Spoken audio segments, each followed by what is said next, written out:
जिंदगी में कुछ सीखना न सीखना, पर लोगों को पहचानना जरूर सीखना, क्योंकि लोग जैसे दिखते हैं वैसे होते नहीं है। मैं आपका गोकर्ण परम पूज्य महाराज, आइए एक छोटी सी कहानी के साथ सीखते हैं हर दिन कुछ नया। एक पेड़ था, वो पेड़ पर एक घोंसला बना हुआ था, उसमें चिड़िया रहती थी। उस चिड़िया ने ही वो घोंसला बनाया था। बहुत समय तक रहती थी, आसपास जाती थी, दाना चुग कर आ जाती थी।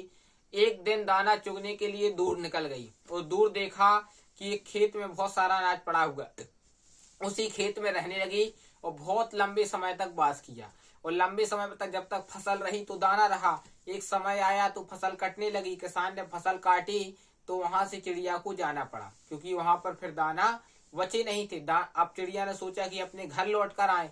जब चिड़िया अपने घर लौट कर आई, उसने घोंसला में देखा कि जो हमारा घोंसला था उसमें कबूतर ने वास कर लिया है। तो जब कबूतर का वास देखा तो उसने कहा कि यह तो मेरा घोंसला था, तुमने यहाँ क्यों रहने लगे। कबूतर चिड़िया आपस में लड़ने लगे। कबूतर चिड़िया ने कहा कि हम लोग इसका निर्णय किसी दूसरे से करवा लेते हैं, तुम्हारा घोंसला है या हमारा घोंसला है। आसपास देखने लगे, कोई दिखाई नहीं दे रहा था।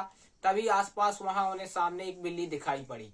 तब दोनों लोग बिल्ली के पास जाने से डरा रहे थे, क्योंकि बिल्ली जानते थे कि हम लोग बिल्ली के पास जाएंगे तो बिल्ली खा जाएगी। दोनों ने निर्णय बनाया, दूर से बिल्ली से निवेदन किया। बिल्ली ने कहा, आ जाओ, मैं शाकाहारी हो चुकी हूँ, अब मैं तुम्हें मारकर खाऊंगी नहीं।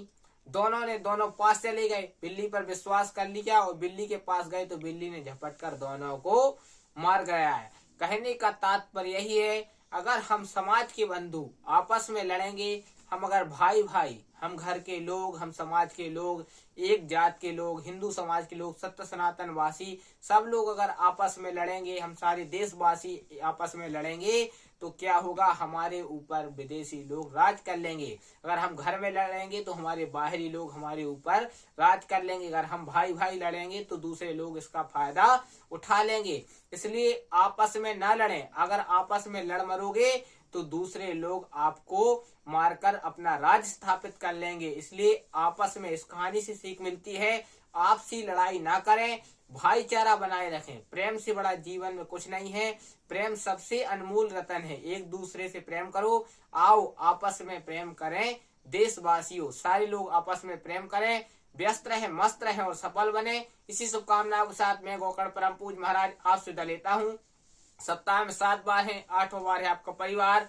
8वां बार आपका ठीक रहेगा तो 7वां बार आपके सुखद रहेंगे। जिसने कहा कल समय गया टल, जिसने कहा परसों बीत गया बरसों, जिसने कहा आज उसने के राज। प्रेम से बोलो हरे कृष्णा, राधे राधे, जय श्रीमन नारायण। मित्रों।